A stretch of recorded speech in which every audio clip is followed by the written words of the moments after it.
زبیدہ اپنے HR سے یہ بھی چیک کر سکتی ہے کہ کیا اس ادارے کی کوئی sexual harassment at work place act کے حوالے سے کوئی پالیسی ہے اور کوئی کوڈ آف کنڈکٹ ہے، اور اگر ہے تو وہ کدھر ہے، اس کے اوپر کیا ٹریننگ دی جا رہی ہے یا نہیں۔ اس سے مزید سمجھ آئے گی کہ ادارہ کتنی ذمہ داری لے رہا ہے اور وہ کس طرح سے مختلف اقدامات کر رہا ہے۔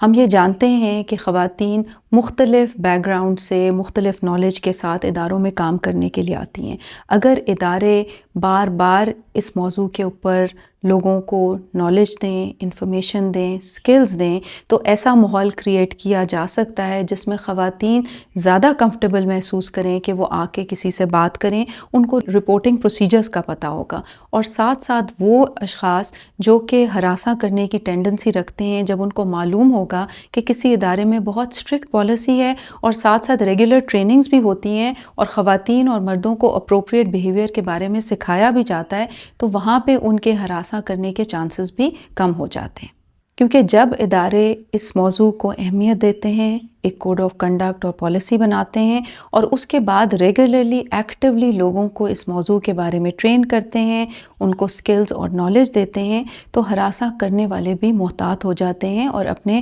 رویے کو سمجھنے اور اس کو مینیج کرنے کی کوشش کرتے ہیں۔ اگر زبیدہ فائنلی رپورٹ کرتی ہے اور اس کے ادارے میں کوئی sexual harassment at work place committee بھی موجود ہے اور زبیدہ سیٹسفائیڈ نہیں ہوتی کمیٹی کے کسی ایکشن سے، تو وہ فوسپا جو کہ حکومتی ادارہ ہے ادھر بھی رپورٹ کر سکتی ہے اور اپنا کیس وہاں پہ بھی اٹھا سکتی ہے۔ فوسپا کیا اقدامات لیتی ہے اس کے بارے میں آپ ڈیٹیلز جان سکتے ہیں ان کی ویب سائٹ وزٹ کر کے، لنک ہم اپنی پروگرام کی ڈسکرپشن میں ڈال دیں گے۔ آئیے اب عامر کی بات کر لیتے ہیں۔ عامر ایک چھوٹے سے شہر میں ایک اسکول کی ایڈمنسٹریشن میں کام کرتا ہے۔ یہ اسکول ایک بڑے سسٹم کا حصہ ہے اور مختلف برانچز اور بھی شہروں میں اس کی موجود ہیں۔ اسکول میں زیادہ تر ٹیچرز خواتین ہیں اور اکثر بہت جونیئر ٹیچرز ہیں۔ اسکول کا پرنسپل ایک بزرگ شخص ہے اور اس کے ارد گرد بہت عزت ہے۔ عامر اکثر نوٹ کرتا ہے کہ ایک نئی آنے والی ٹیچر کو پرنسپل وقت بے وقت اپنے کمرے میں بلاتا ہے، اور جب بھی یہ ٹیچر پرنسپل کے دفتر سے نکلتی ہے تو گھبرائی ہوئی، پریشان اور کبھی کبھی تو رو بھی رہی ہوتی ہے۔ اس ٹیچر نے ابھی نیا اسکول جوائن کیا ہے اور یہ عامر کے محلے میں بھی رہتی ہے۔ اس کے والدین بزرگ ہیں اور یہ لڑکی ہی فائنینشلی گھر کا سارا کام سنبھالتی ہے۔ عامر جب اس لڑکی سے اپنی آبزرویشنز شیئر کرتا ہے تو لڑکی اسے بتاتی ہے کہ پرنسپل اسے بہت عجیب سی نگاہ سے دیکھتے ہیں۔ وہ اپنی بزرگی کا دعویٰ بھی کرتے ہیں، بیٹی بھی اس کو کہتے ہیں، مگر ساتھ ساتھ اس کی جسم کی تعریف بھی کر دیتے ہیں۔ سر پر ہاتھ پھیرتے ہیں شفقت سے، مگر ساتھ ساتھ وہ ہاتھ اس کی کمر پر بھی چلا جاتا ہے۔ وہ اس کو یہ بھی کہتے ہیں کہ اسے وہ بہت پسند کرتے ہیں اور وہ پوری کوشش کر رہے ہیں کہ جو اسکول کے ایریا میں سٹاف کے لیے اکوموڈیشن ہے اس میں اس لڑکی کا نام پرائیورٹی لسٹ پر رکھ دیں۔ لڑکی گھبرائی رہتی ہے اور اس کو شرم کے مارے سمجھ نہیں آتا وہ کیا کرے، اور اکثر وہ کہتی ہے کہ آگے سے یا وہ خاموش ہو جاتی ہے یا مسکرا دیتی ہے۔ لڑکی اس بارے میں کچھ نہیں کرنا چاہتی کیونکہ نوکری اس کے لیے بہت اہم ہے، اور اسے یہ بھی ڈر ہے کہ اگر اس نے بات کی تو اس کے لیے یہ بے عزتی کا باعث ہوگا۔ اسے یہ سمجھ نہیں آ رہی کہ وہ شخص جو اس کو اپنے باپ ہونے کا دعویٰ کرتا ہے وہ اس کے ساتھ اس طرح کی حرکتیں کیوں کرتا ہے۔ آئیے پہلے دو کانسیپٹس کے بارے میں بات کر لیتے ہیں، بائی اسٹینڈر ایفیکٹ اور social witness. Bystander effect سے مراد ایک ایسی صورتحال اور ایک سچویشن ہے جس میں لوگ اپنے ارد گرد کسی کو ہراسمنٹ والا رویہ کرتے ہوئے دیکھتے ہیں اور خاموش رہتے ہیں۔ وہ شاید اس لیے خاموش رہتے ہیں کیونکہ ان کو پتہ نہیں ہوتا کہ وہ اس کے بارے میں کچھ کر بھی سکتے ہیں یا نہیں۔ وہ اس رویے کو بہت نارمل سمجھتے ہیں۔ ہو سکتا ہے ان کو یہ ڈر ہو کہ اگر انہوں نے بات کی تو ان کی اپنی نوکری نہ چلی جائے، یا وہ یہ سوچتے ہیں کہ یہ ان کا کام نہیں کہ اس کے بارے میں بات کریں، یہ تو HR کا کام ہے یا کسی اور کا کام ہے اس چیز کے اوپر بات کریں۔ وہ پچھلے پروگرام میں جو ہم نے تمام وجوہات بات کی تھی کہ کس طرح ہماری سوسائٹی، کلچر اس موضوع کو نارملائز کرتا ہے اور ہمیں خاموش کرتا ہے اس موضوع کے بارے میں، وہ ساری وجوہات بائی اسٹینڈر ایفیکٹ کو کاز کرتی ہیں۔ شروع میں عامر بھی بائی اسٹینڈر تھا، جب وہ نوٹ کر رہا تھا، آبزرو کر رہا تھا، مگر کوئی سٹیپ نہیں لے سکا۔ جب اس لڑکی نے عامر سے بات کی، سیکشل ہراسمنٹ کے بارے میں ساری معلومات شیئر کی، تو عامر ایک سوشل وٹنس بن گیا۔ اس نے ایکچول ایکٹ ہوتے ہوئے تو نہیں دیکھا، مگر اس نے یہ وٹنس کیا کہ اس لڑکی پہ کیا اثر ہوا ہے، اور لڑکی نے اس کو ایکچولی آ کر بتایا بھی۔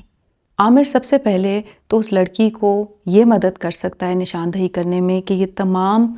چیزیں جو لڑکی نے محسوس کیں وہ سیکشل ہراسمنٹ کے زمرے میں آتی ہے۔ عامر اس کے احساسات کو ویلیڈیٹ بھی کر سکتا ہے، جو ڈر، بے عزتی کا احساس وہ محسوس کر رہی ہے، یا خوف ہے کہ کسی کو پتہ چلے تو کیا ہو جائے گا، نوکری تو نہیں چلی جائے گی، تو یہ تمام فیلنگز ویلڈ ہیں، مگر ساتھ ساتھ یہ بھی بتاتا چلے کہ جو پرنسپل کر رہا ہے وہ کسی صورت میں بھی طریقہ صحیح نہیں ہے، اور یہ اس لڑکی کے رائٹس کی وائلیشن ہے۔